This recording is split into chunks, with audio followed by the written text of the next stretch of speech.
The following program was made possible thanks to the generous support of our Kickstarter backers. Well, first Holmes was born, then he got fat, bald, and tired. Sup, Holmes? Beware, your host, Jonathan Holmes. Oh, cool. Hi, everyone. We're going to do a different kind of episode with Pippin Barr today. It's different because Pippin Barr is in New Zealand? I am in New Zealand, Wellington, New Zealand. God, that is incredible. So it's so early in the morning for you right now. It's incredible to me. New Zealand. Oh, it's eight in the morning. Yeah, it's not too bad. That's pretty, well, for a lot of people, that's quite early. And you have made video games for years and years, from what I can tell. Well, that's up for debate. I've been going for about 4 years, so it's not actually as long as most people, I don't think. There's just a lot of them. People don't make video games at all, Pippin Barr, and you put some out on the regular. You put out 2 in the past couple of months, if I'm correct. Yeah, it's been a good year so far. I think I've done like 6 this year. 6 already. That is All up, yeah. What is the game you would say you're most well known for? What's the one that people talk to you about the most? The one that I get the most kind of contact about is The Artist is Present, which was the one that I made about a performance artist, where you go into the Museum of Modern Art and queue up, and then that's it for most people because nobody ever makes it through the queue. But then you could sit down in a chair and look into a woman's eyes. It's very, very challenging. So is that based on a real performance art piece? Yeah, it is. It's based on a performance art piece called The Artist is Present as well, by an artist called Marina Abramovich, and actually led to her getting in touch with me a couple of years later. So it was a really weird thing all around. Yeah. What motivated you to make that game in the first place?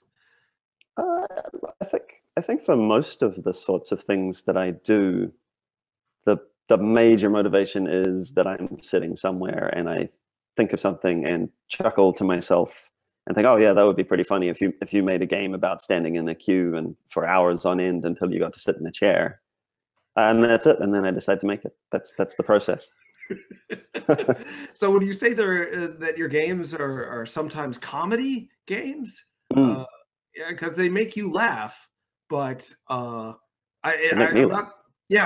make you chuckle, but they don't come across to me as games that are like going out of their way to crack people up. Like, you're not trying to be the Paul Blart mall cop of video games.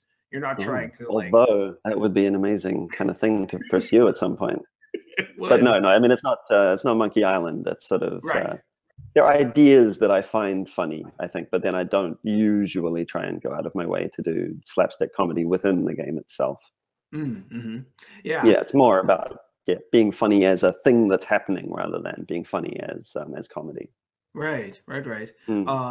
Funny, to me, often means, well, it speaks a truth that you didn't realize, and it's speaking it in a way that you partially recognize, but part of it, I mean, for something to be truly funny, you probably don't understand exactly why it's so funny. And which is why when you explain a joke, like if I tell you a joke and then I explain to you why you should be laughing, your amusement meter you will, the more you understand why it's funny, the less funny it gets. And your games seem to be in that, like, when I play them, I often think, I don't think he had an end goal. I think he just made this thing all of a sudden and didn't even know exactly why he wanted to make it, and how wonderful it is that. So that sounds like that's accurate. And how that's true. And I mean, I think that's probably true for lots of people who make games. I think there's this huge difference between when you first have an idea and it is generally quite vague, I think, and then the gap between that and what you actually end up making is a really big one, and it's definitely a process of discovery and working out what it is that you meant in the first place, I think. So in your process, have a lot of your games come out quite differently than you originally intended? Yeah. I mean, I think that usually they're kind of spiritually, they are kind of true to that general idea that I laughed about in the beginning. But yeah, when you actually end up hitting against all of the implementation details and the kinds of things that you actually need to do to make something appear on the screen and make sure that, if the player presses a key, something happens, all of that massively impacts on what you actually end up doing. And so, yeah, it often is pretty different, very, very different in the details from what I might have thought of initially. Huh, I would have never guessed because they all seem so they feel as though there was no stone unturned, especially the Shining one, which is such a nice. That's one of your latest games. You did Let's Play The Shining, and it really does feel like if Shining the film is like a dictionary, this is like a reference guide to just like all the keywords you need to know. You just like distilled it down into the feeling of The Shining, and of course somehow making it funny. You made The Shining funny, which I didn't think anyone would do. Yeah, or sort of harmless or cute or something, which I think was that was definitely part of it, because in the beginning, and The Shining's a really good example of what I was talking about, because it did have a really, I mean, not a long development process, because I make these things pretty quickly, but a lot of time spent on thinking about how to do it, because the original idea was, I'll make a game of The Shining that would be funny, because it would be funny to the original thing was something like Atari's E.T., right, where they make a sort of cynical tie-in game to the movie E.T., and then they make this game in a week, and it's famously terrible, and all of those sorts of things. And I thought it would be funny to make a game initially that was a cynical movie tie-in to The Shining, which is like a stupid thing to do, because The Shining was not successful really at all when it came out. So it would be this really. I didn't know that. Huh. Yeah, no, it wasn't big for a while. So in the cinemas, yeah, people weren't really into it, and it's become, a classic of cinema since then. So I thought it would be funny if Atari or whoever decided, we'll make this the cynical tie-in to this horror game, it seems like it would be a huge blunder by the company, as well, as E.T. turned out to be. But then, yeah, making it was a whole different affair, and it changed a huge amount over the time that I was trying to work out, what you would actually do, what scenes you would represent, what graphical style do you use so that sort of makes sense visually, what control scheme.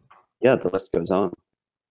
Huh. And did your intent change? Did your intention change from, well, I'm going to do something that's like kind of intentionally bad, to like, I actually want to make a good Shining game? Because if it was trying to be bad, then you failed. I enjoyed, I legitimately felt Shining feelings from your game. That's good. Yeah, and I was by the end of it, I was definitely going for, within the kind of visual style that I adopted, how can I evoke those, the classic moments in The Shining.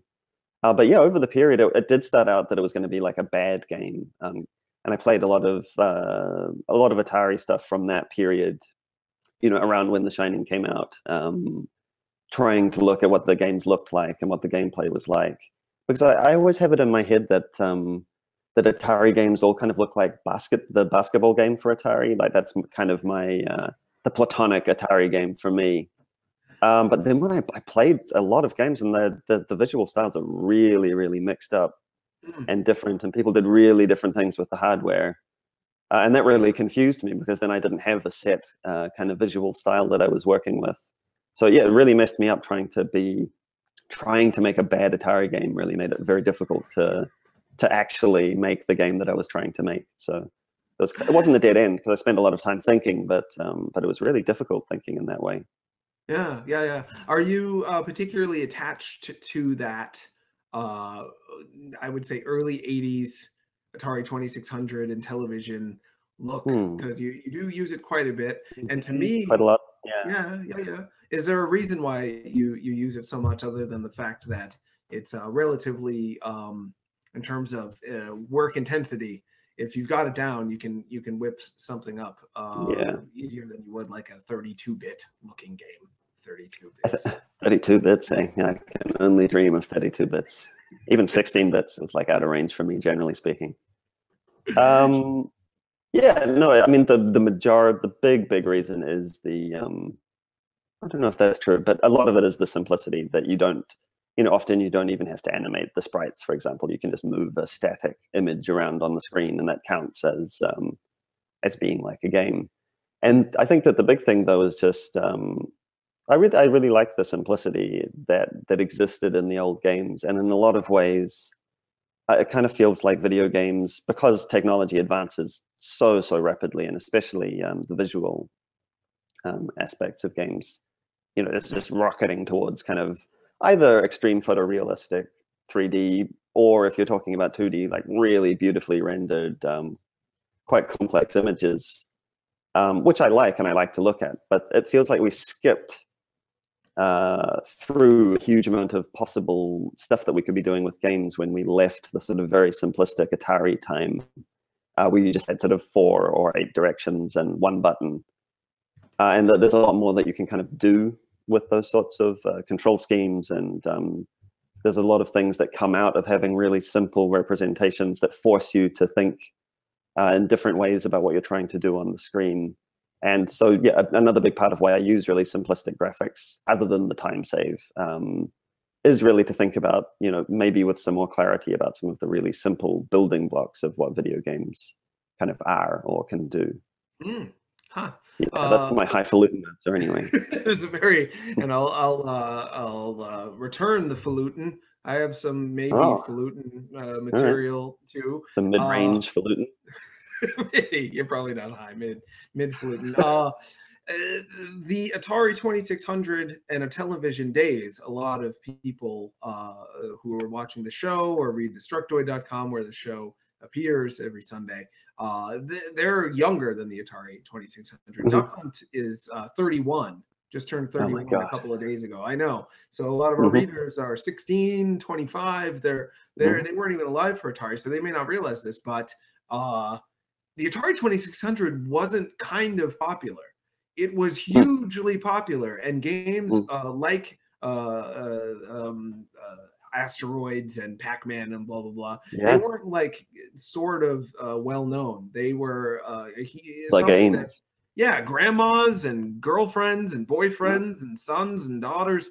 Everybody loved that stuff because, in part, in my opinion, the graphics were so simple that you could imagine anything, and therefore when you look at that character you don't think, well, that doesn't look quite enough like me, so I don't like that character. Everybody liked Pac-Man. Everyone liked the little Indiana Jones and the 2600 Indiana Jones. So that kind of graphics, even though it seems like artsy and like indie these days, there was a time when it was as populous as it could get to do graphics that were incredibly simple, because it's almost like how Charlie Brown and Mickey Mouse and the smiley face, those are populous icons for everybody, because they are so simple that everybody thinks, well, I have 2 eyes and a mouth.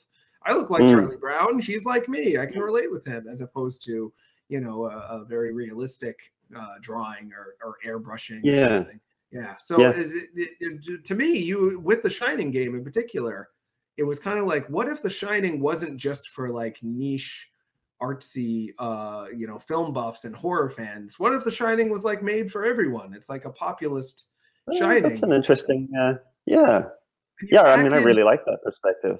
Well, it's kind of easy to say. And you package particular things that, like, I've read in Film Crit School, read in Film Crit Magazine.com, like the axe swinging scene with the Jack Nicholson's character, how the camera, it's like a perfect tracking of the axe as it hits the door. People have written like paragraphs about how, both cinematography wise and in terms of evoking something that only film can evoke, that camera swing makes you feel as though you are like in the motion. You are the axe. You are Jack Nicholson's swirling lack of sanity as he like continues to unravel. And you put that in your darn video game using actual game design. You have to swing the axe with all 4 arrows. It feels that way. Yeah, you outfilmed Kubrick.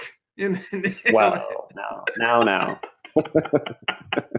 Well, yes, that was a little much. You effectively harnessed Kubrick and distilled his idea into something that is much easier to swallow. You can just latch on, and you can play the whole darn game in what, 10 minutes or so?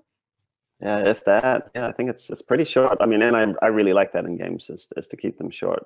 But I think that that's a great example of what going back to very simple graphical representations. I mean, that really forces something like that to come up because you can't, you can't make the little person holding the axe actually look like Jack Nicholson playing Jack Torrance. Sure. And so you have to focus on other things that are maybe sort of representative of that scene to communicate what you're doing. And then, that wild sort of roundabout action becomes, what you can use to make it look like the scene, given the abstraction.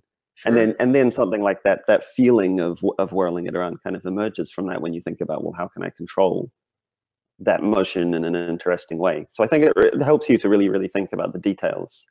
And then stuff like that falls out. Like I wasn't really, sitting there thinking, oh, and I'll mimic Kubrick's, version of cinematography in interactivity, and that will be, my amazing contribution to highbrow game development. I was thinking, well, how on earth am I going to represent the scene given the corner that I've painted myself into with this graphical style, basically.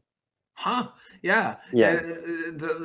You say that you use the graphical style in part because you can, but Mm. to me, there's something underlying that.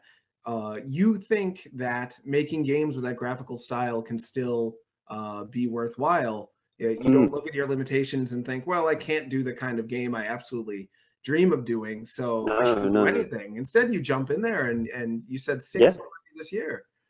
Yeah, it's a good year so far. Long may it continue. Yeah. What was so we know what are the 6 so far?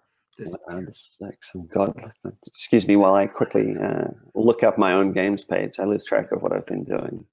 Sure. The Let's Play The Shining. And did you name it Let's Play The Shining as a dig or a tribute to the ever popular Let's Play genre of YouTube videos? Yeah, well, I made a game a few years ago called Let's Play Ancient Greek Punishment, which was in the same graphical style. So that's why, in some ways this game was a reference to that game. Right. And in that case, I was kind of doing it in both cases, really. The idea was, I mean, if you call a game The Shining, then you're kind of saying that it is going to be like a faithful rendition.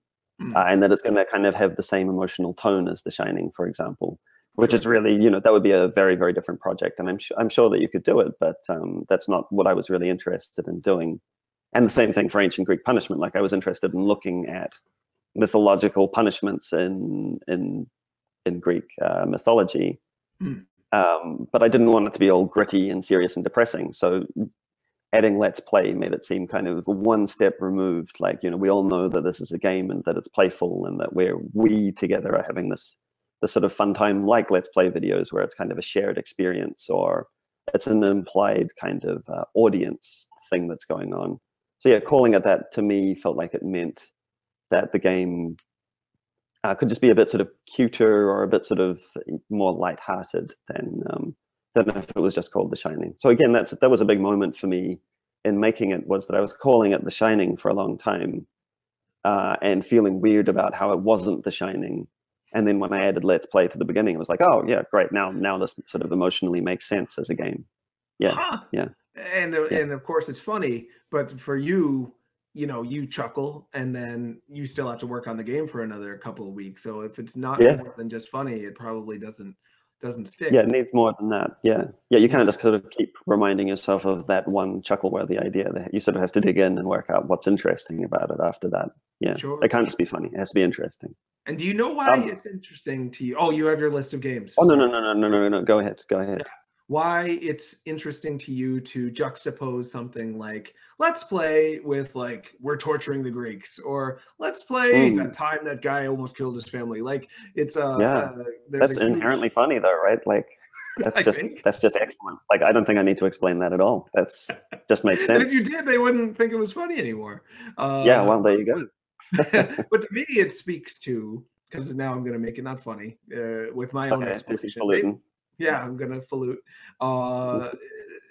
We live in a time when video games right now are constantly trying to be like, we're serious as movies. We're like the new book guys. You read The Road, we can double Road. We're gonna do the Road sequel. You know, like the video games are constantly trying to like, but then you see the way people play something like The Last of Us or Grand Theft Auto has a pretty dramatic story. It's also funny, but it tries to get serious, and they just turn it into a comedy. Like by video gamifying something serious, it almost always becomes has the potential to be lighthearted because it is playing, and playing by virtue is often something we associate with levity and fun. Yeah. Yeah. So that's Yeah, why that whole notion of play is really important. Yeah, like being playful kind of gets lost a little bit sometimes, but then comes back in, as you say, with players, because especially those sorts of 3D physical worlds. I mean, it's just like it's such a platform for slapstick and hilarious movement and stuff like that. And people are much better at doing that than being all serious, as they creep through the levels of The Last of Us or something. Sure. And Let's Plays as a genre are so often comedy based, even if they're playing a horror game, or particularly if they're playing a horror game. It's not supposed to make you laugh. Everyone cracks up at those. They die laughing at the man playing the gritty, terrible, gross, gory game. So yeah, what an interesting time we're in. What a great time to be alive, Pippin Barr. We're doing it. Isn't it? We're in the future. Yeah, I'm talking to you on video phone, and we're recording. Isn't that weird? Flying cars outside. I know that never came true. I don't get that one. It'll happen, surely. You think so? No. Well, there's several directions I want to go in already. But I have to pick just one at a time. The list of games. Before we forget about that, what are the games you've done this year? Yeah, so the first one this year was Sound System 1. I've been making some games about sound, because I know almost nothing about producing music. I did the piano when I was a kid, but basically I don't know anything about music. I don't really listen to as much music as I should. I don't know how to make good sound effects for my games. And so I thought that I should make some sound games in some ways to sort of rub it in that I'm kind of useless at this sort of stuff, to be honest, and to but also just to learn something, and because I thought it would be funny to see me struggling away with sound and music. Sound System is like a rhythm game, or is it what is Sound System? The first one, so it's a series, so I'm still working on them. Whenever I have an idea for one, I kind of put one together. The first one was it was an attempt to make anything make a sound, basically. So I wanted to have something that was like a game that would make a sound that would sound like music, basically. And actually, the genesis of this is that I was reading a book about avant-garde artists. So do some falutin for a second here. Which is a very, very good book. And one of the chapters was about John Cage, the experimental composer who most famously, I guess, composed the piece of music that was just silence for 2 minutes and 34 seconds. I've forgotten the exact duration of the piece, but it's this musical piece where the pianist comes in, everybody sits down in the audience and excitedly waits to listen.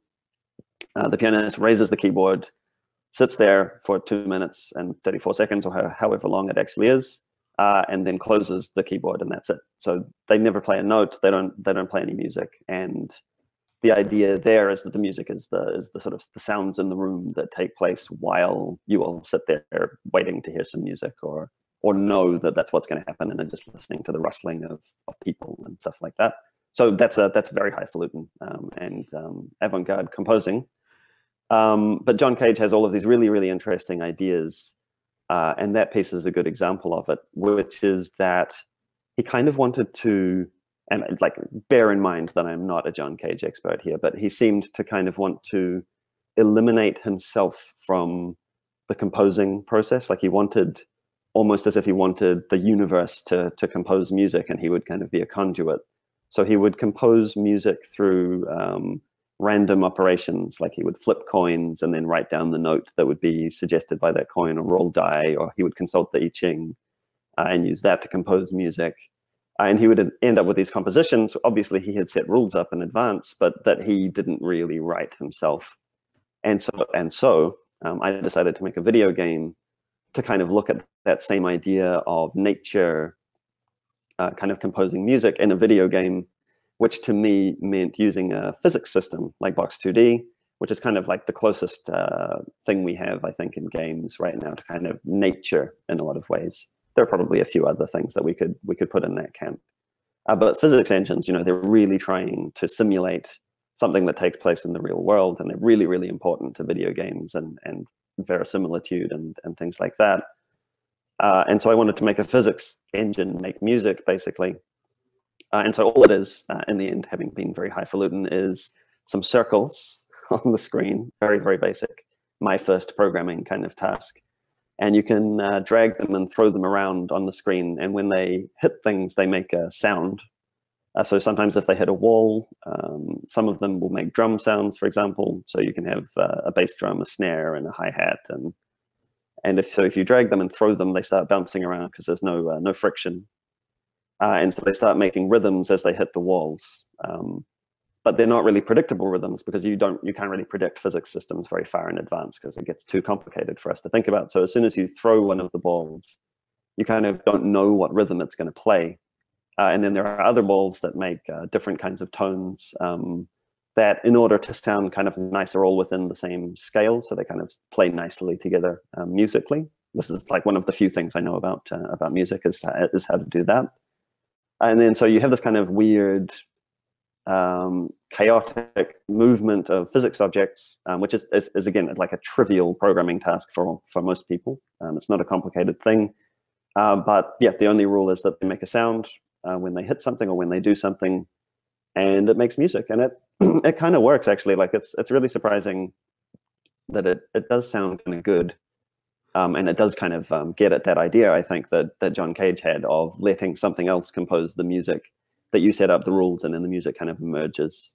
And there are a lot of people, I think, doing much better work in this area. And David Kanaga, who did the music for Proteus, would be a really good example of somebody who's actually like a musical genius and working on this. But I wanted to kind of chip in as well.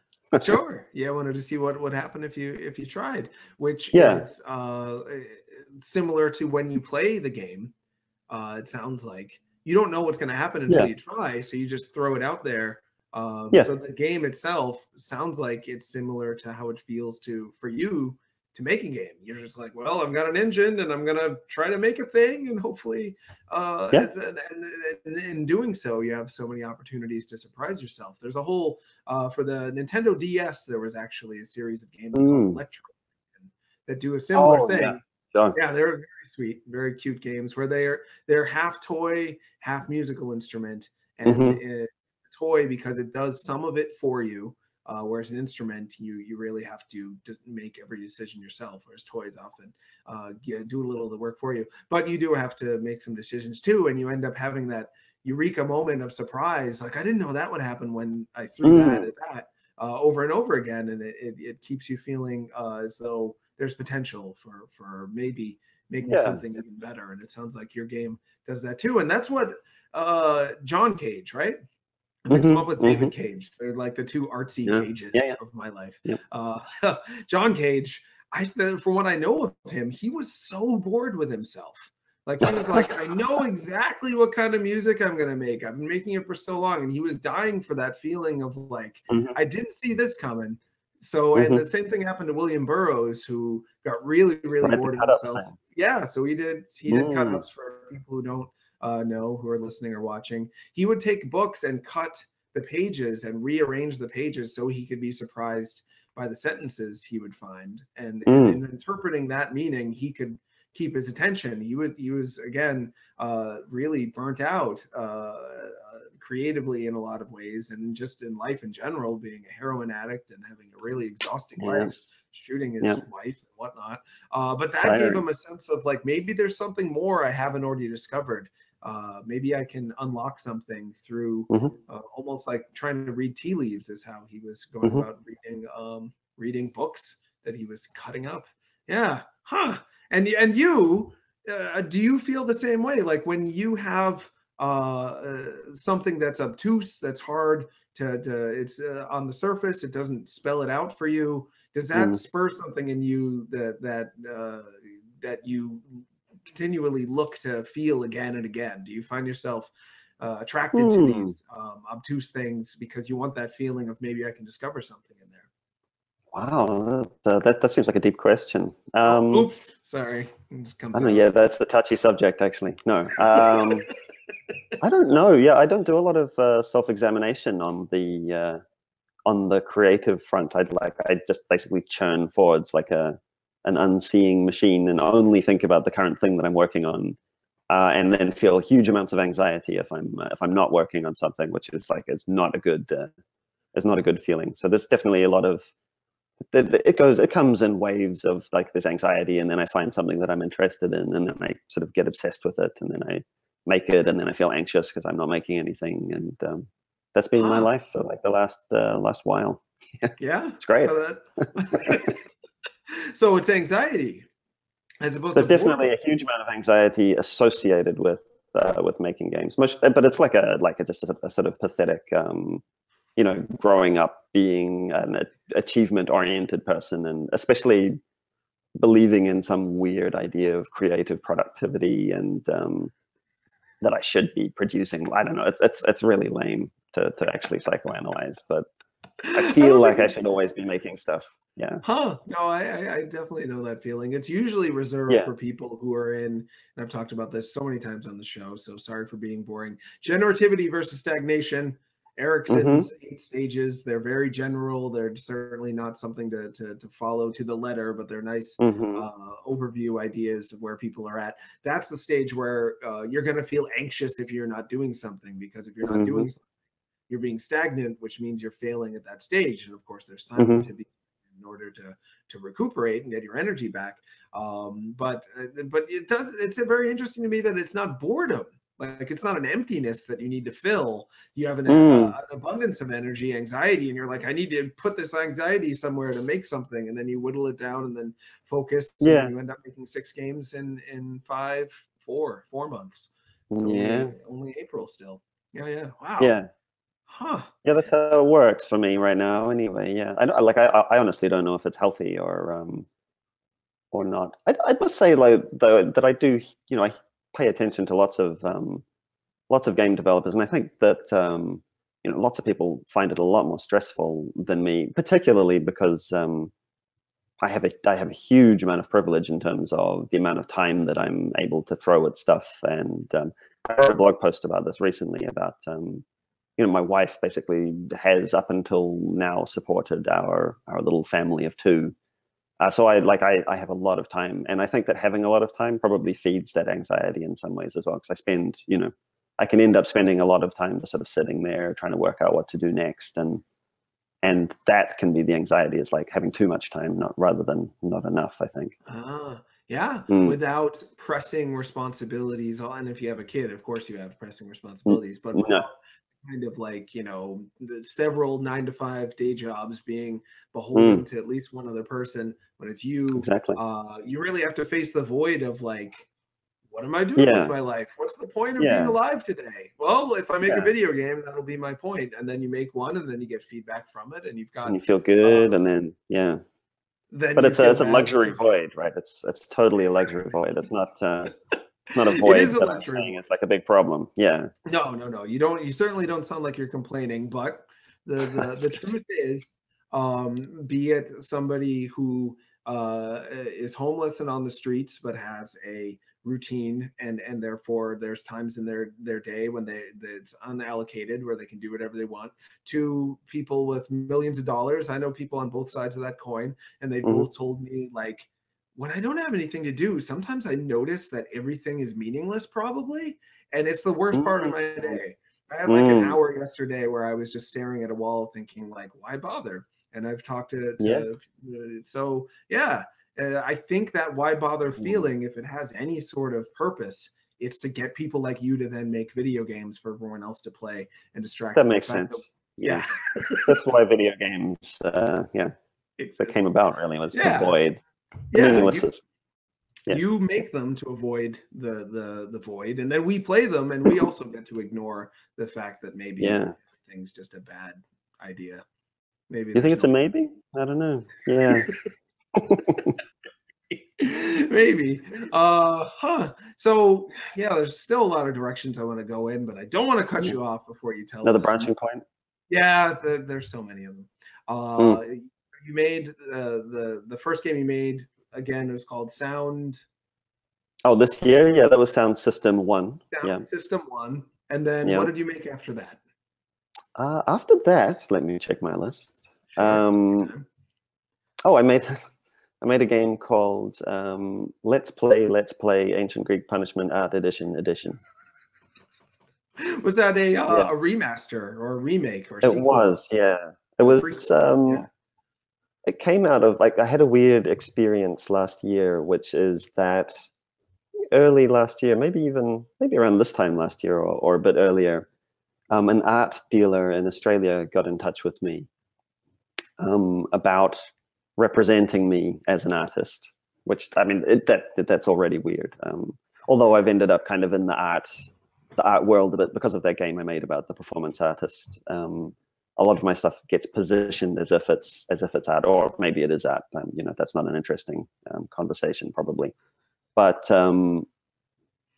yeah, he wanted to represent me, and he wanted to have. So I said yes, because I mean, I think you can just say yes to all of these sorts of things. And yeah, so we decided to have a solo show of my art at the end of last year, and that happened.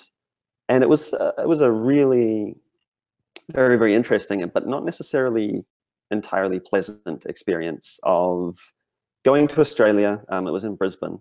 The gallery is called the Andrew Baker Gallery, and we're still on good terms. So, like, I mean, this is not a story about how I hate the art world now or anything. But the show was prints of screenshots from my games, especially a game called Safety Instructions, which I made quite a long time ago about dying in plane crashes, and a few other games. And so I went in there and saw like, going into like a standard gallery, nice wood floor, white walls, and hanging on the walls are pictures of my games, sort of like, I don't know what size they were. They're sort of big enough to look like art things. And yeah, they're just hanging there, and they don't move, obviously, because they're pictures. So they're nothing like games, which is interesting. Like, that's an interesting thing about remediating a game in that way, is that you kind of kill a lot about what's a game, but then you gain a lot of things. Like, you get to actually look at the visual composition of a specific frame from a game, which is not something that you often do. So it was really interesting, but it felt I just felt really, really weird about it, and like it was a direction that I hadn't chosen to go in, and didn't really feel like I controlled. So artistic torment and all of that sort of stuff, anguish. Went home after that, and at some point was sort of trying to think of some way to respond to that feeling of looking at my own games as as an audience member.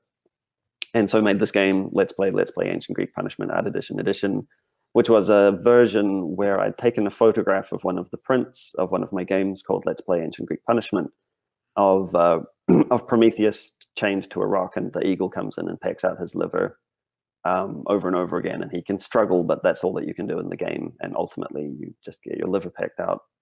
And so I had a photo of the picture of that game, and so then I made a game inside the photo of the picture of the game, so that you had this experience of, when you play the game, you see a wall, and on the wall there's a picture frame, and inside the picture frame there's the game, which you are then actually playing on the wall. And the most important thing for me was that it also uses the webcam, so that it casts a reflection of you in the glass, the virtual glass of the painting, so you can kind of see yourself sitting there playing this game inside the artwork. And so for me, at least, there was a way of kind of coping with having had my games stripped back and put into a gallery, was to kind of put the gallery into a game, to, I don't know, get some more control over it or something, in the language of therapy. Yeah. Huh. But yeah, so that's that game. That's where that came from.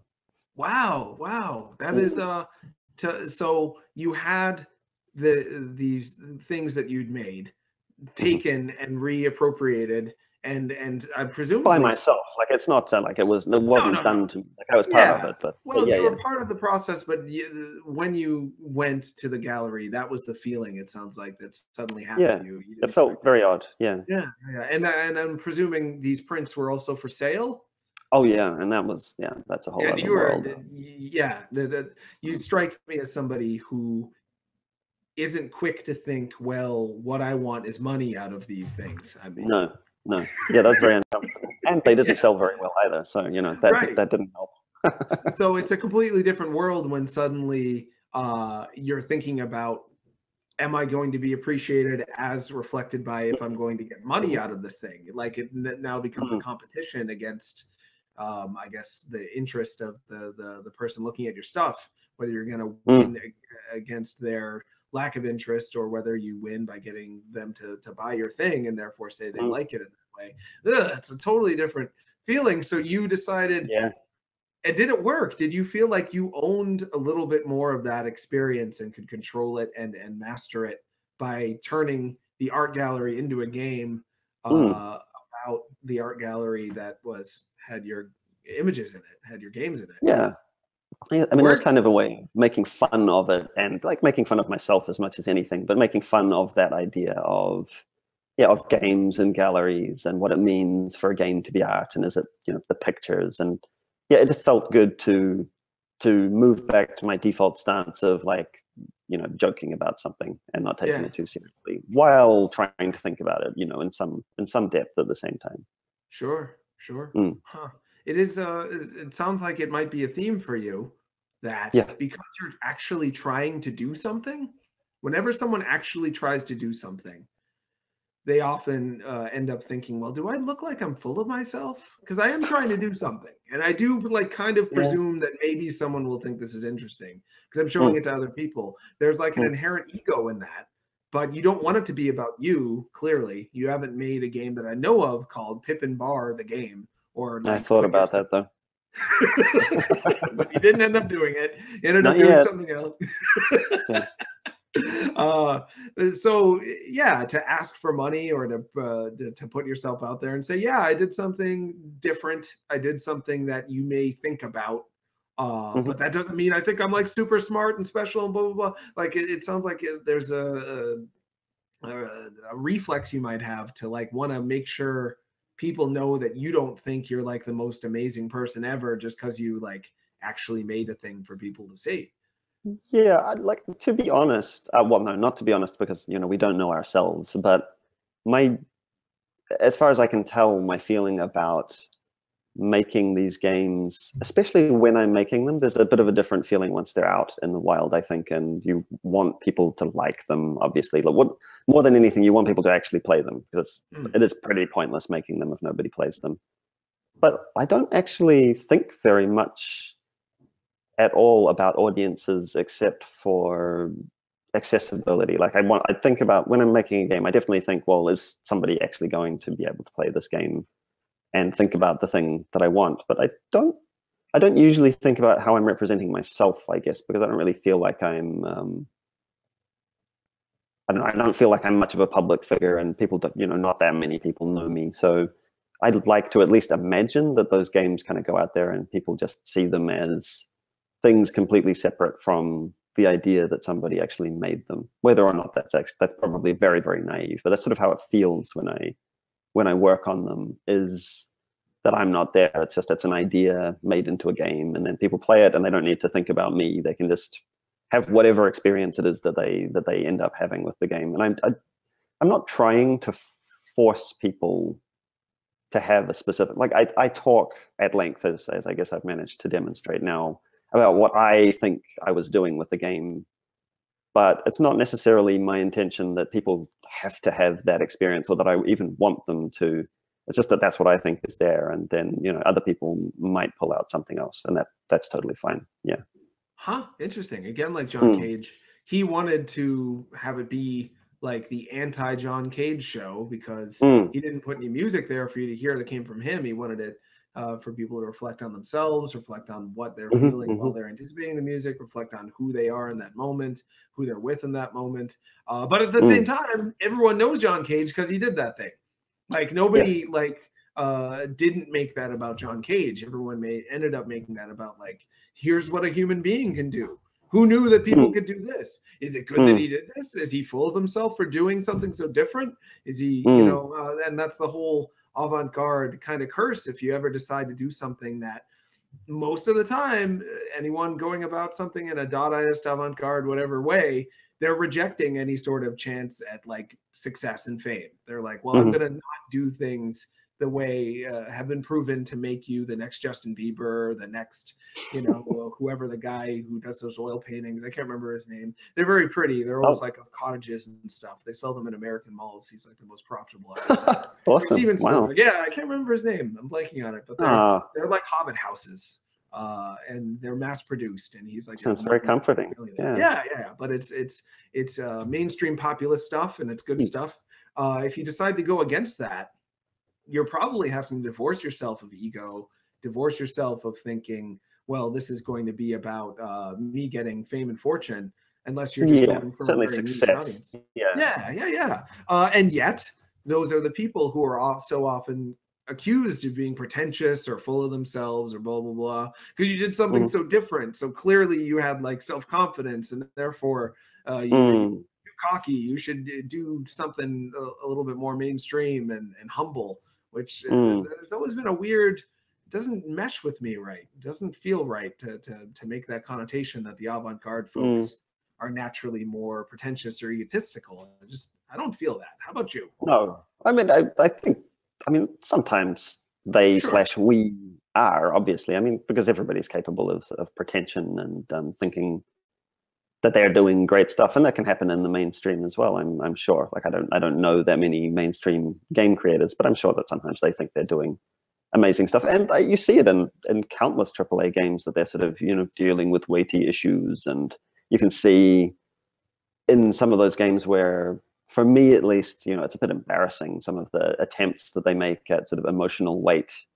I remember in one of the Gears of War games, the guy's wife dies, I think. Yeah, second one, I think. Fridged is the classic. Second one maybe, and then they try and do like this kind of bro sadness tragedy thing, and it's pretty embarrassing, and that's pretty pretentious, I think, in its own way. But pretension is also in the eye of the beholder, of course, and other people probably got a lot out of that, and I think that's kind of the beauty of it.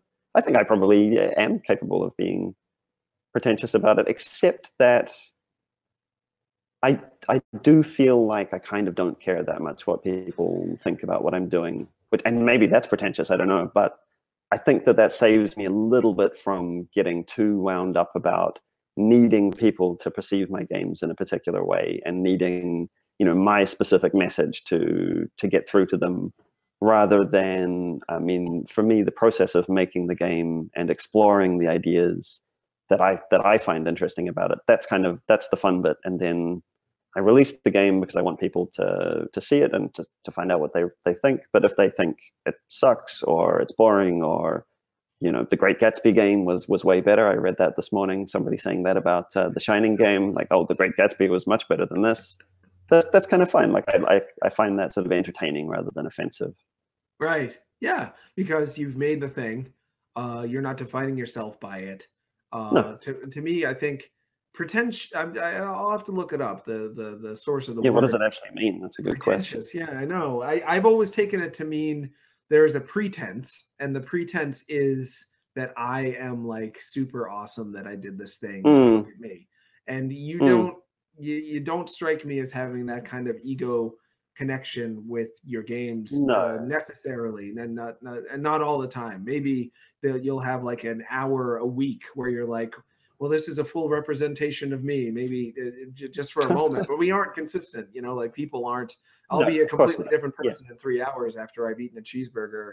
I'll have like a completely different ego structure and a different self-esteem, and then I'll do some push-ups later and be like, oh, I'm actually awesome, and then I'll feel fat an hour after that. So anyway, on the whole, you sure don't strike me as pretentious, but I know, and I'm so glad you made a game called Art Game, because it really challenged that whole idea. You made a game called Art Game, and it is a game about making art, if I'm remembering correctly.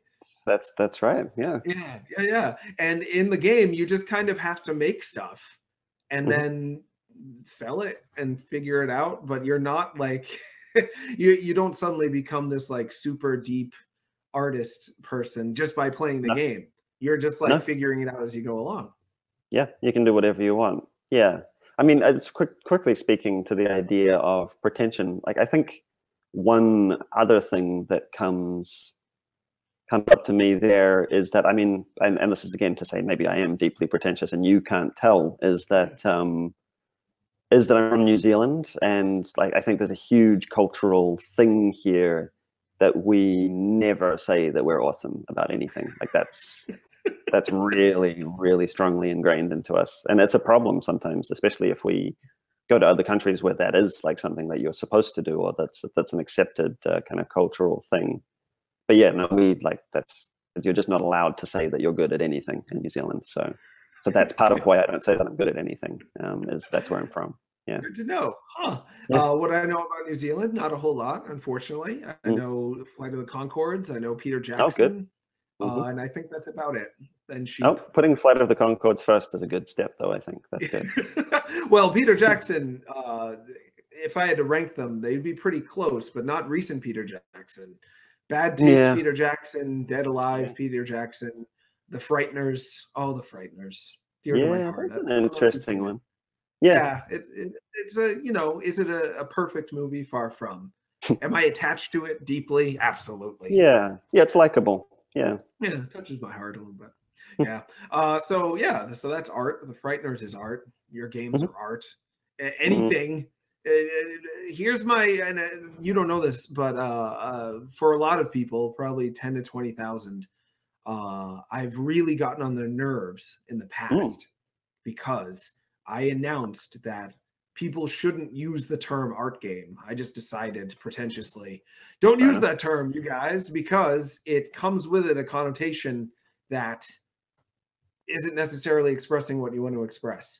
It happened on Destructo.com years ago. There's a game called Thomas Was Alone. It was up for review. I was in the discussion amongst the reviewers. One of the reviewers is like, I kind of want to play it, but I don't really like art games. I was told it was an art game. And I was like, oh no, it's like a platformer. It's like a talking thing. It's like accessible. And he's like, and then that's when it hit me. Like, we shouldn't use this for art games anymore because there's so many people who are going to think, well, this is like highbrow, avant-garde, obtuse, weird stuff just because it's about squares. I want to be entertained. I don't want to be arted, whatever that means. So please stop using it, I told everyone. And then people got mad at me for telling them what to do, and rightfully so. Yeah, well, but people don't like that.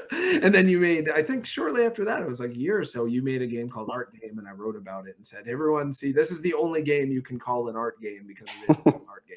Yeah, it does dominate Google's search results for art game as well, which is good. I kind of took that over. Yeah, great job.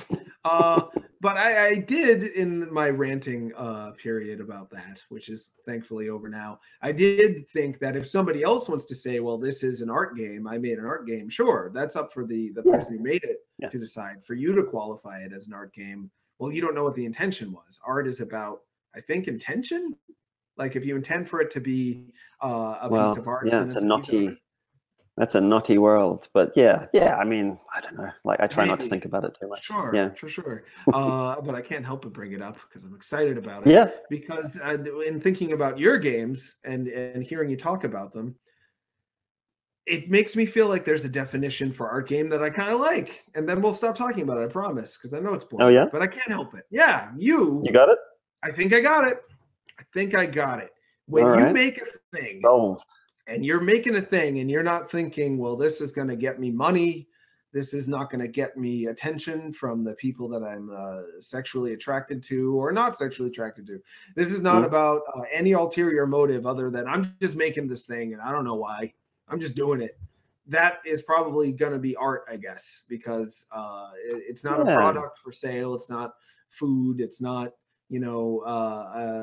something to be useful in your house, like a chair or a pillow or something. It's just a thing that somebody couldn't help but make. They're like, I don't know why I made it. I did it. And I don't even know if I like it. And now it's for you. I guess that would be an art game.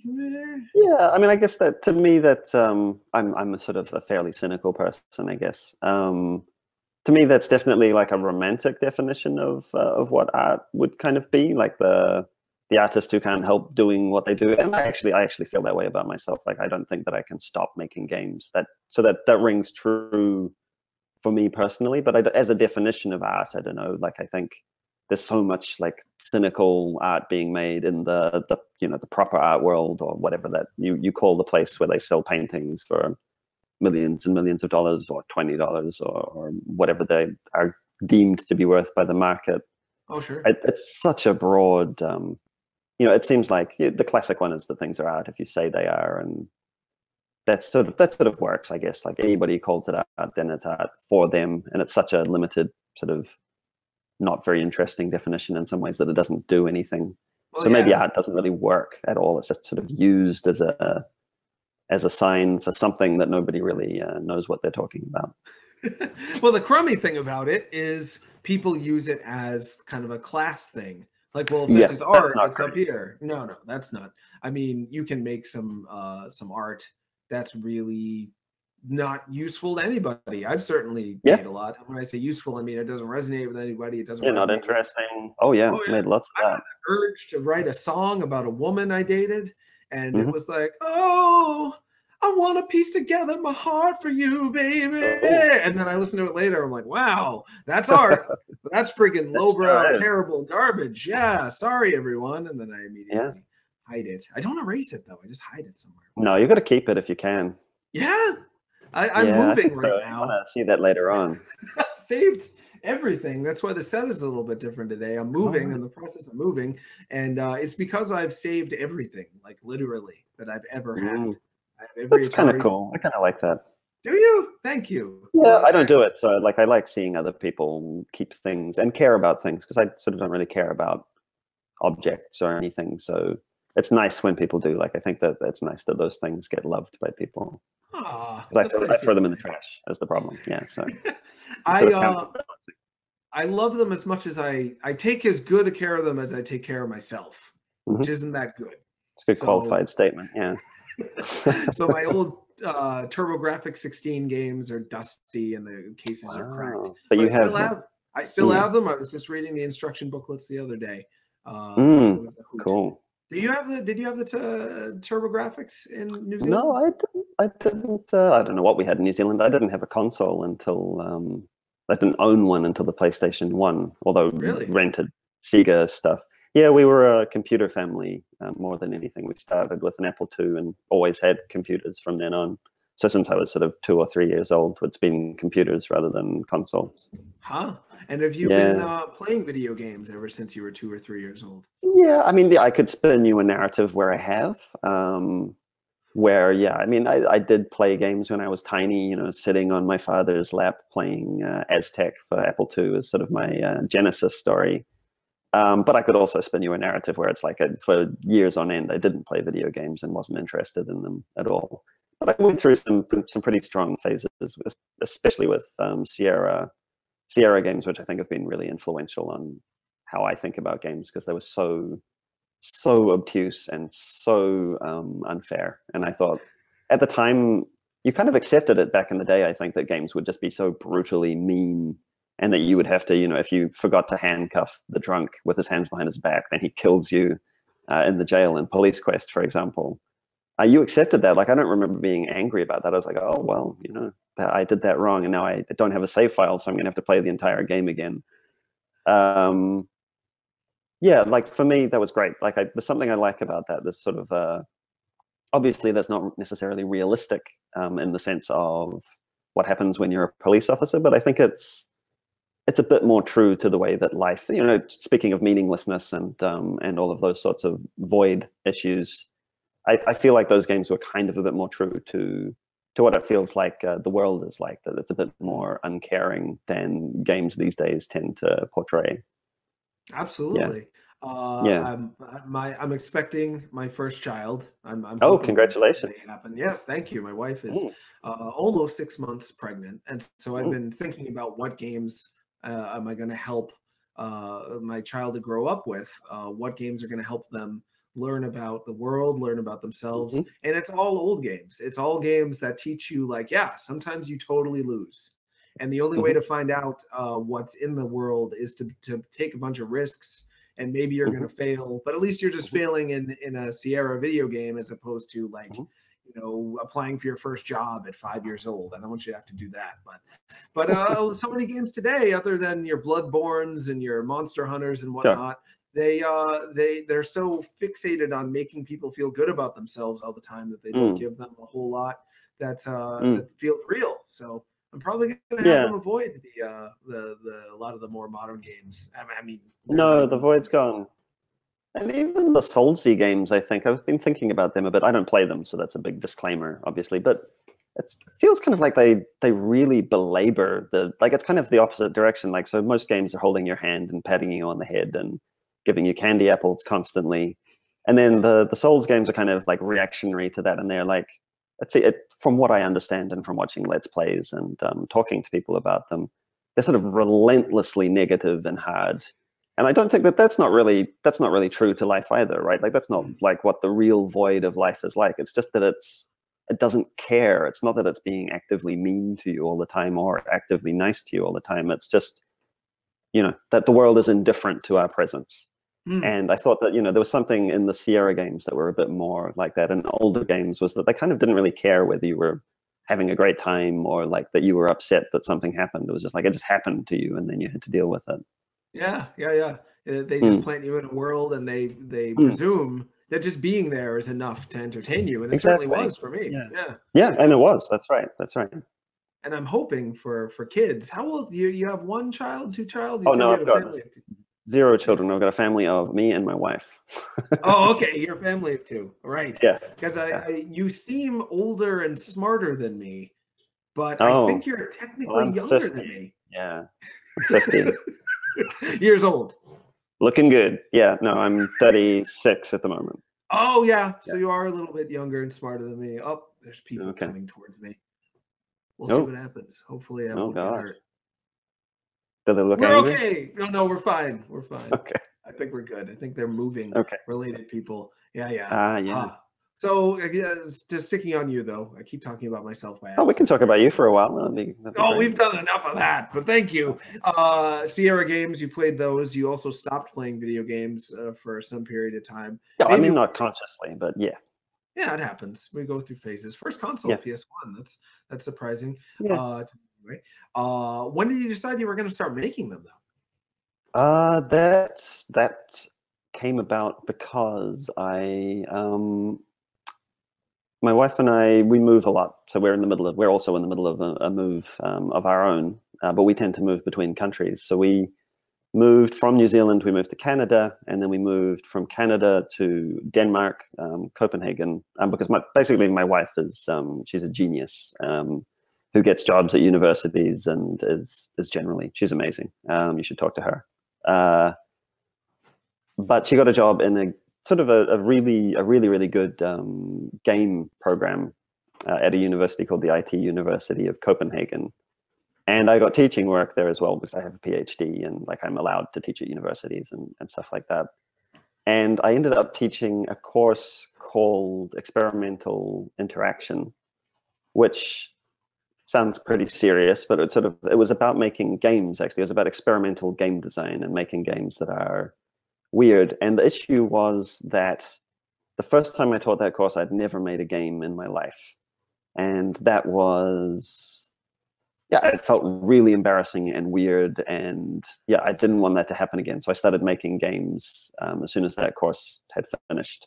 I sat down and made a game called Guru Quest, actually, which is sort of my first game. I consider it to be the first game that I really made.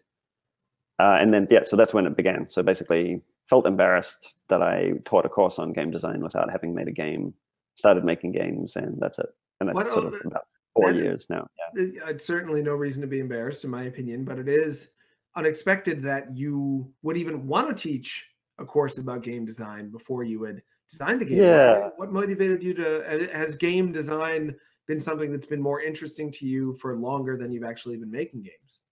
No. Well, kind of. So I wasn't that interested in games through to my first year of my PhD, I guess. I was playing games, but not particularly deeply fascinated by them. Then I had to pick a topic for my PhD, and I was interested initially in looking at how software like PowerPoint, for example, kind of persuades you to do particular things. So, PowerPoint, for instance, wants you to present information in bullet points, limited information per slide. It's got all of these slide designs that suggest particular things. So it sort of has these values of what it means to use PowerPoint. And so I was working away on that, and then somebody suggested that I could look at games in the same way as another kind of software that sort of persuades you to behave in particular ways and has particular values. And so, so for most of my PhD, I was actually researching games and playing games and thinking about games in terms of how they're persuasive and how they're designed to do that kind of thing and make you be a particular kind of person with particular kind of values. And so, when I got to the IT university, I'd been thinking about games for quite a while and writing about them. And the truth of the matter is at university that often they just say, well, you're teaching this. And I got told I was teaching that course, and so I taught it. Huh. And then you made Guru Quest. Yeah. And was it like, wow, I have to keep making these? This was so much fun. It was. Yeah? It really felt to me, I've made stuff for my whole life. Like my parents are very art-oriented people. I don't know if you can see any of the art behind me, but there's lots of art in our house of weird sort of contemporary New Zealand artists mostly, and then some international artists as well. So I grew up in a world where making art was like that was the thing that you definitely do.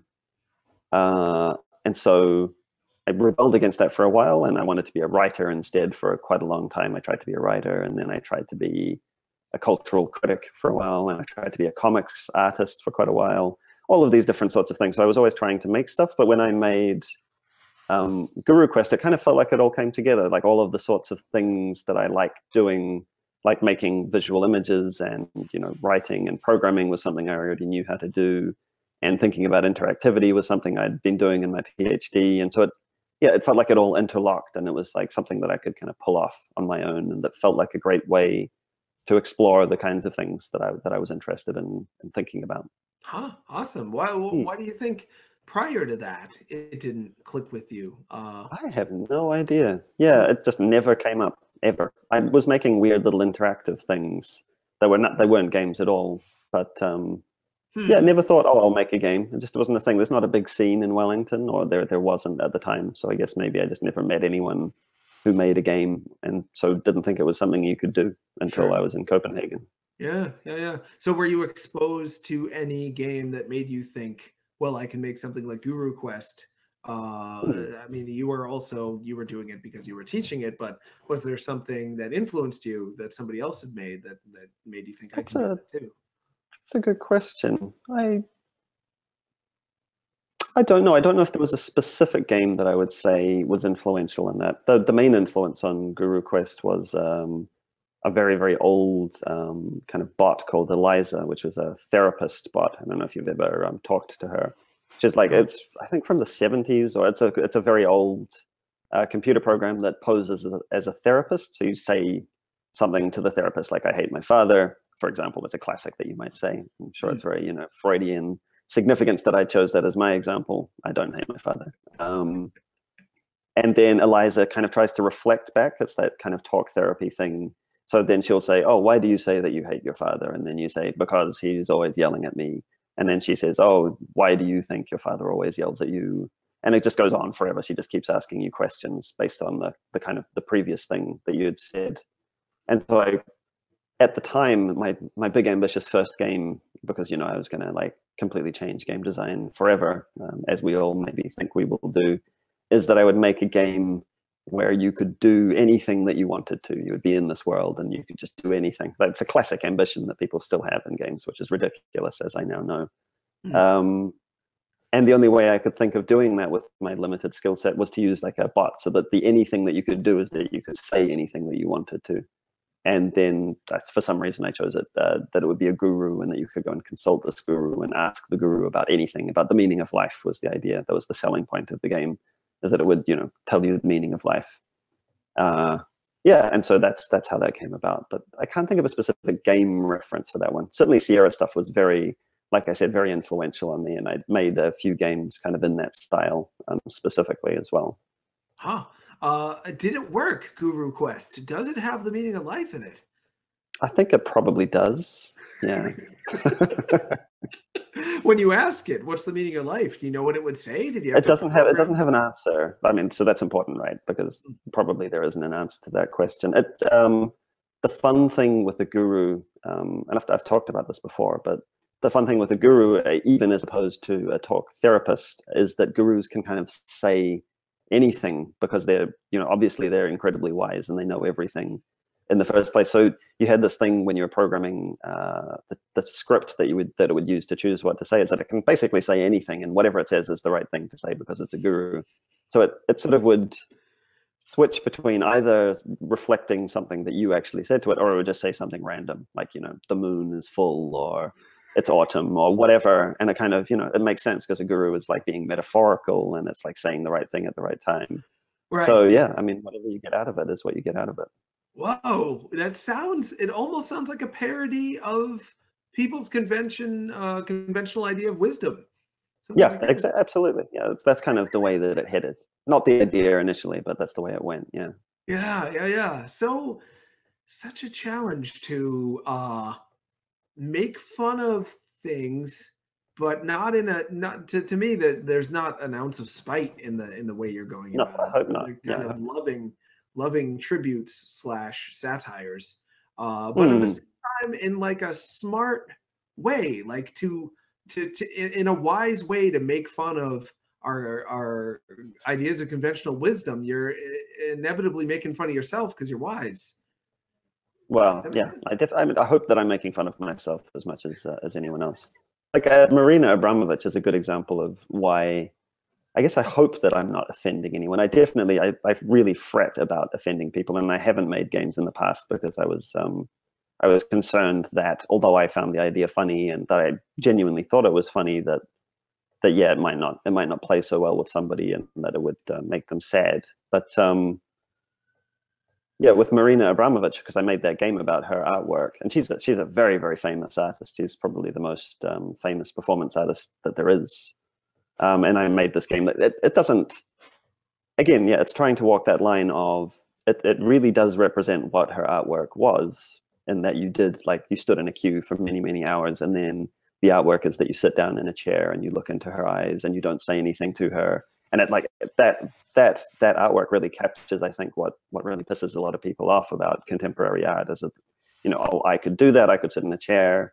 This is really stupid. How is that art, et cetera, et cetera, et cetera. And I mean, we don't need to get into whether or not that's a good critique. But the game was true to that. So you did queue, you did sit down, you did look into her eyes, and that was it. And so in a way, it kind of pokes fun at it, as in like, is this really a game? This is a bad game. So her artwork was a bad game, maybe, and was it therefore bad art, and all of that sort of stuff. But she basically really liked it. So that gives me hope that you can kind of tease an idea a bit and play around with it and be comical about it, and the person, even the very serious artist who made the original thing, can enjoy that and think that it's a fun thing and an interesting thing to do. Yeah. Yeah. If I'm remembering correctly, the Dadaists who were into satire and parody Mhm. and strangeness, surrealism, but with kind of I'm blanking on the word for it when you're just completely silly. There's a better word than Yeah. that, but you know Sort what of, I it mean. is sort of surrealist and political at the same time. Yeah. Yeah, but also Absurdist, I guess. Yeah. absurdist. That's exactly what I was thinking of. There They you go. weren't necessarily saying, "Well, we're trying to push you down or trying to mock Mm. those who we're also pointing out are absurd." Like by pointing out that all culture and society is completely silly, that we have Mhm. any sort of social class system, even though we're all human beings and we're all going to live and die for relatively the same within 10 to 100 years, probably. It's in the course of Earth's history, that's pretty much the same amount of time. It's a drop in the Mhm. bucket. And yet we take our little problems so seriously, and we Mhm. think that, if we get the house vacuumed, it's going to be life or death. It feels so important in the moment.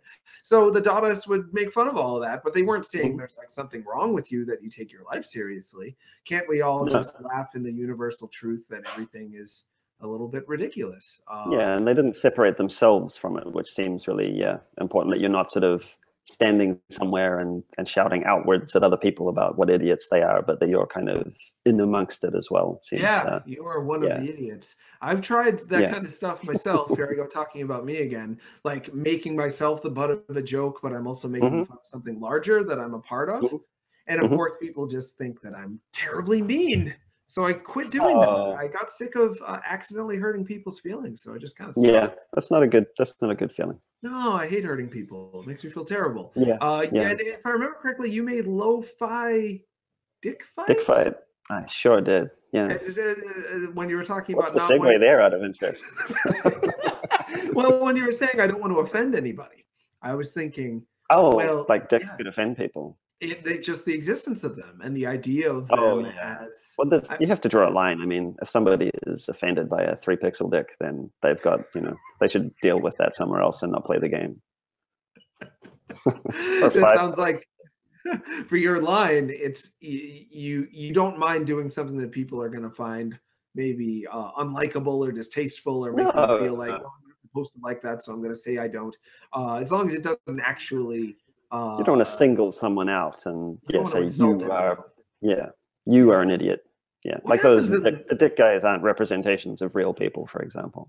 They didn't. Well, they could be anybody. They could be anyone who has that particular. Who has that particular? Yeah. And why the heck did you make lo-fi dick fight? Oh, it was because. Oh no, actually, why was that? I think it was. Well, part of the reason for making it was the name.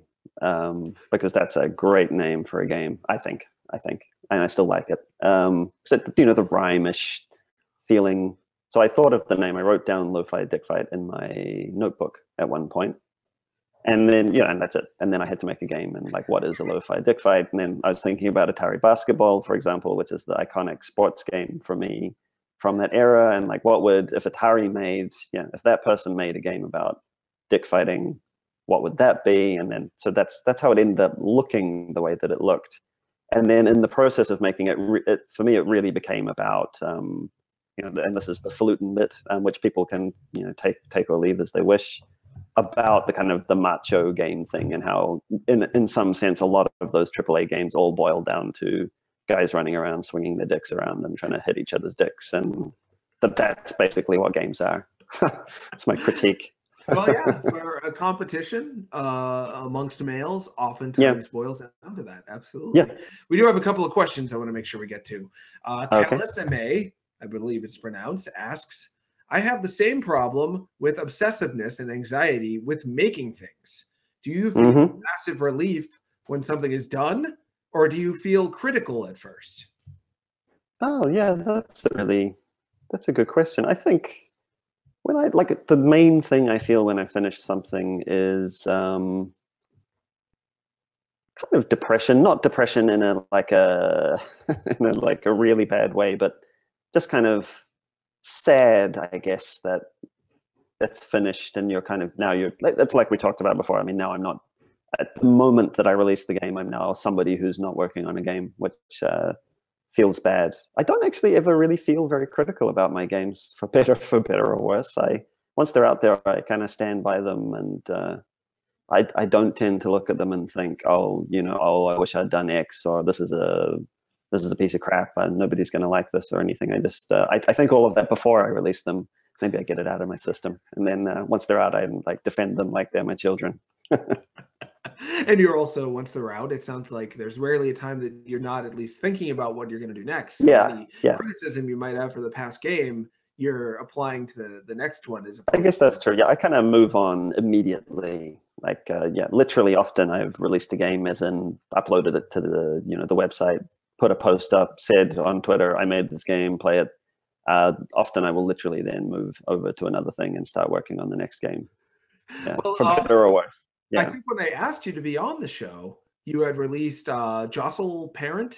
Jostle Parent finally came out. That was great. Yeah, and maybe you can tell us quickly about that.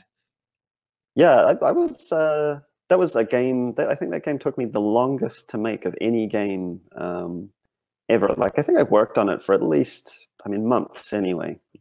So for me, a very, very long time. And it's kind of in some ways it's a bit disappointing because it's not a complicated looking game, so you might be surprised it took that long to make. But it was all, again, this kind of weird intellectual struggle, particularly because it involved the death of children, and so I was trying to not make a game that made the death of children seem funny, and I had to deal quite a lot actually with child abuse and like not wanting to represent child abuse, or trying to avoid it while also not wanting to control what the player could do too much.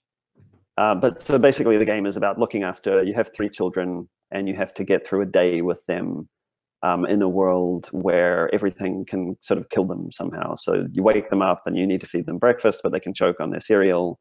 And you need to like get them somewhere, but they can like put their finger in an electrical outlet and be electrocuted to death, or they can eat poison in the garden, or they can get run over on the road outside the house, and so on and so forth. So that it's a dangerous place in the way that, you know, children do actually die in the real world. So it's a real thing. And I looked up statistics of how children tend to die, which was a really grim day of research, trying to find out what would be sort of realistic. But the whole point of the game is not really to make it through.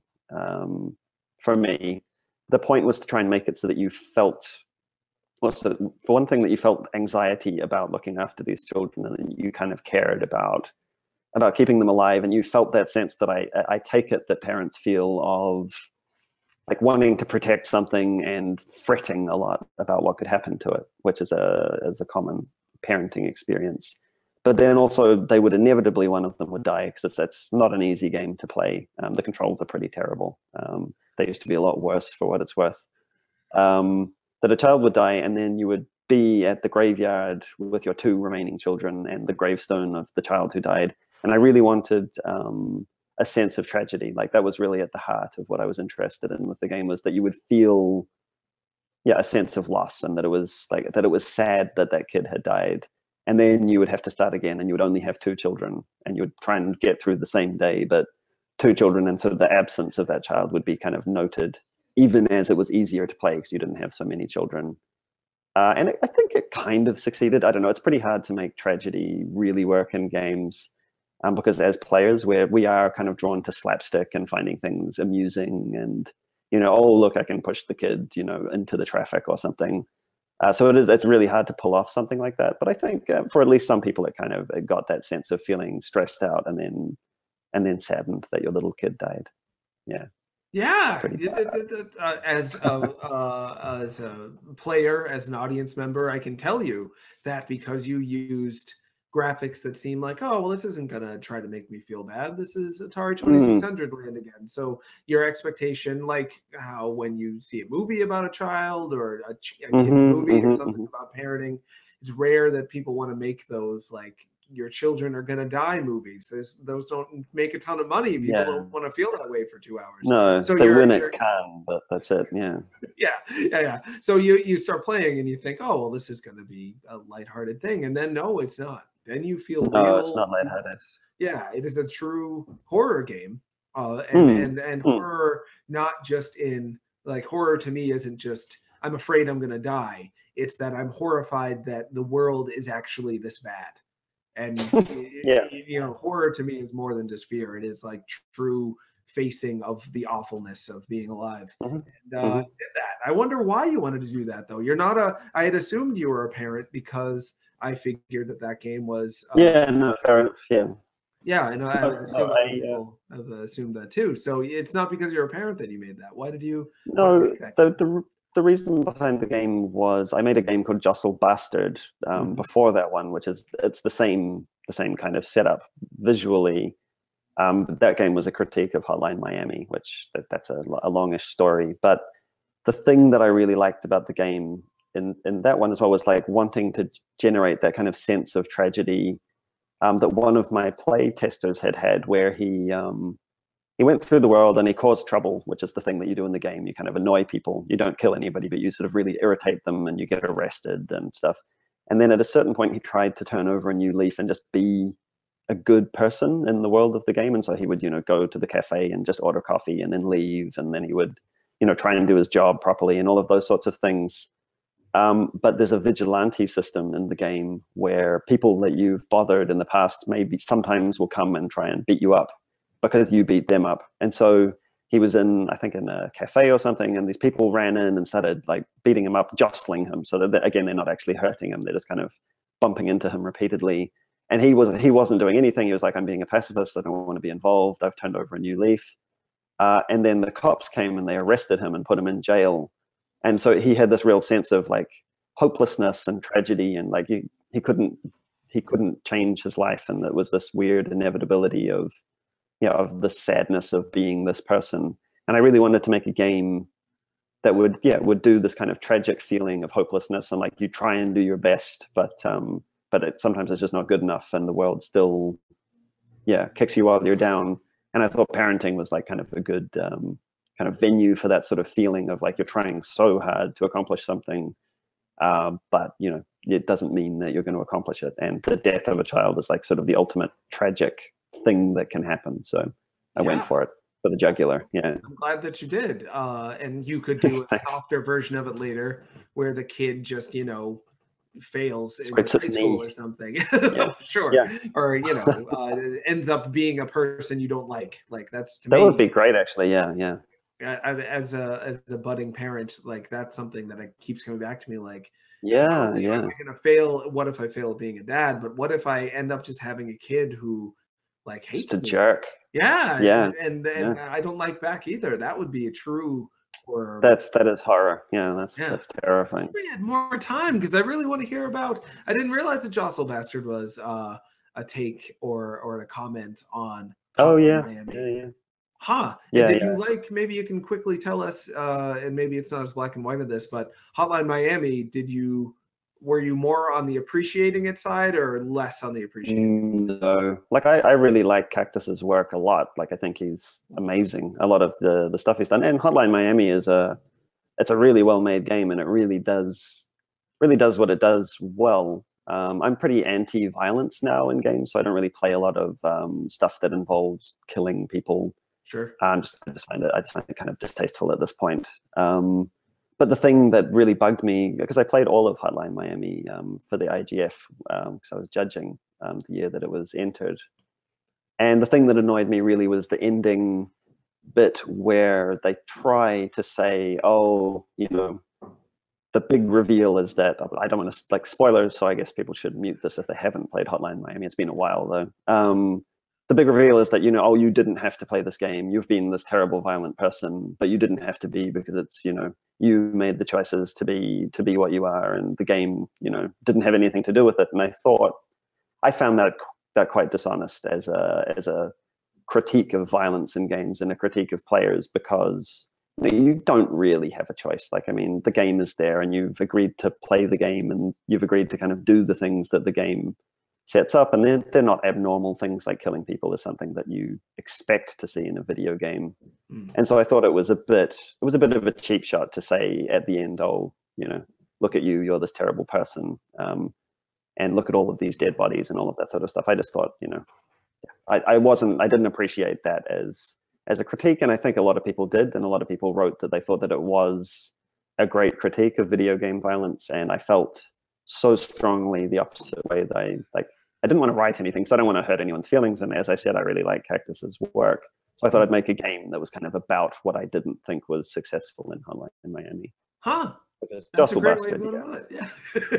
And now people have two video games, and I enjoy them both. More video games in the world. Yeah, absolutely. You produce, as opposed to trying to break somebody else down. You instead made a thing that was about his thing, and it was critical of his thing, but at the same time not destroying his thing or destroying anything. It was a creation. No, not at all. Yeah. For me, Hotline Miami, it was just a cute little twist, and that's like the last I thought about at the end. It was like, I guess I was a bad person, ding dong, and then and you kind of don't care. Yeah. I just went on. Exactly, and that's kind of the problem for me. It's like, it's not deep. It's just like, okay.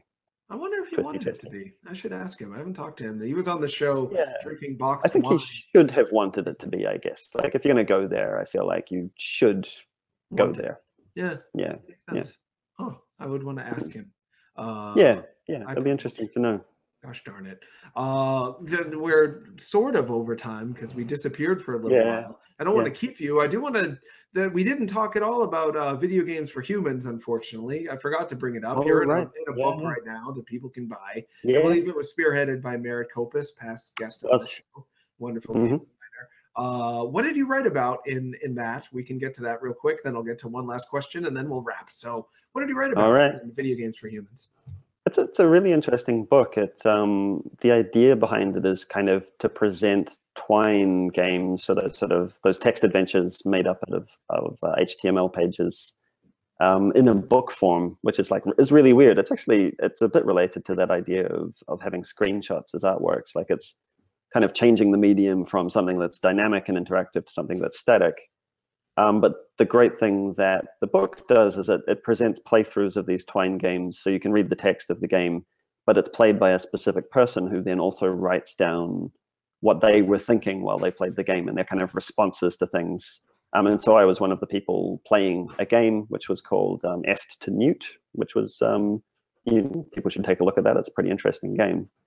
And so I was sort of making my decisions in Eft to Newt and writing down, oh, this is what I'm thinking as I'm making this decision. So you get to read not just the game, but a very specific playthrough and how somebody feels about it. I haven't read the other contributions, so I don't know how people tackled it, but because I'm, I guess, an academic at heart, I was very kind of like, I'm thinking very hard about what all of this means and being critical. I don't know how it comes across, but like it was really fun to write. Awesome. Yeah, people can get that right now as far as I'm Yeah, aware. I think so. Yeah, it's like a real book. Yeah, that's so cool. And then one last question. Tala Kaya, I'm always scared about mispronouncing things. He's a frequent viewer of the show. Well, that's his real name. He's one of the Kaya brothers. He's a game developer. I hope you check out his stuff. His brother made a game called, and I've talked about it on the show before, I believe it's called Sleepy Time. It is a rhythm game, and you're interested in music and rhythm. I love rhythm games, yeah. It is a rhythm game about being a depressed man alone, masturbating, and being very self-hating in the act. I might have played it. I may have played that. You may have played it. Well, that is if not, I'm certainly going to play it again at the very least, because it sounds great. Yeah, it's worth checking out. He makes a lot more games than that, but that's the one that usually people... Yeah, I'm on it. He asks, who are some game developers today that you are interested in, maybe in a way similar to you, have found interesting motivations for playing games, or just people who make some cool stuff? Oh, yeah. Well, in terms of influences, I think it's, I don't know, maybe some people find that easy to talk about, but I do actually struggle a little bit to say who influences what I do. I think Cardboard Computer are somebody that I love their games. I don't play very many games anymore, so like it has to be something that I think is really special. And I think Kentucky Route Zero and other games by Jake Elliott and that group are amazing. That really influenced a game that I made with my wife this year called What We Did, which was for the Game Jam. And some of the aesthetic stuff that they do in Kentucky Route Zero was big. So I definitely look to that for cinematic ideas and things that you can do with text and things that you can do to have sort of that I think that one of the best things about Kentucky Route Zero, other than the fact that it looks unbelievably good and the narrative is very interesting, is the kind of minimal interactivity that they give you in those moments where you're really just setting the flavor of how the game comes across, rather than making some big decision that's going to change everything about the world. You're just making some small decision about the kind of way that you say something, for example. And I think that's really brilliant. And you see that a lot in Twine games actually, as well, where you can have those little links that you can kind of toggle what you want the page to read like, rather than that it makes a decision. It just makes a kind of stylistic decision. So I think that's an influential thing. And so there are lots of good Twine people like Merritt Kopis and Porpentine and people who are doing really interesting things with the form, and Entropy as well. In terms of game design, I love Michael Bro's work. He does something completely different to what I do, but I mean, I always am interested in what he's thinking about. And he is the only person I think who's made a game that I feel like I ought to have made, which is Vesper 5, which is the game that takes months and months and months to finish because you can only make one move every day and nothing really happens in the game. And it's brilliant. Like, it's such a good game. I really recommend that everybody should look at that and not cheat if you can avoid it. So I like his work in general, but that game for me really sticks out as one that I'm jealous of. And Liz Ryerson is another person who I think about a lot. Her game, Problematic, is really aggressive in that voidy way that we were talking about. And so I found that game very kind of powerful and interesting. But I mean, there are so many people. I do a lot of judging for the IGF, and I'm on one of the juries, so I have the sort of privilege of seeing work that people are submitting to be considered for those prizes. And I constantly see bits and pieces that I think are genius that I think about stealing, and then just work out how to steal it, and then I steal it. Well, it does sound like you play a lot of games then, but not for... I do, in lots, I guess. Yeah, for judging, I play a huge amount of games, and then the rest of the time, basically not at all. Yeah. Sure, well, that makes sense. It's not, I mean, this whole video games thing, it's still playing, but it's not playing for strictly the purpose of playing anymore. You're learning. And you're... Yeah, I think that happens. And it's a shame as well, because of course you can't really enjoy them in an unmediated way anymore. But I mean, in some ways it's more interesting as well, because it's you're thinking a lot about what's going on. Sure, yeah, but you can't go back again, really. I can't be... I don't think you can, yeah. No, so far so bad in my attempts. Jeez, yeah, I could go on about that. Man, I feel like there's still so much. There's like 20 games we didn't talk about, maybe more. Yeah. Sorry. I never got to ask you. Sometime. I hope so. The other thing I wanted to ask, and I'll say it now so I can remember it later. If you're ever going to start selling games, I wonder about that.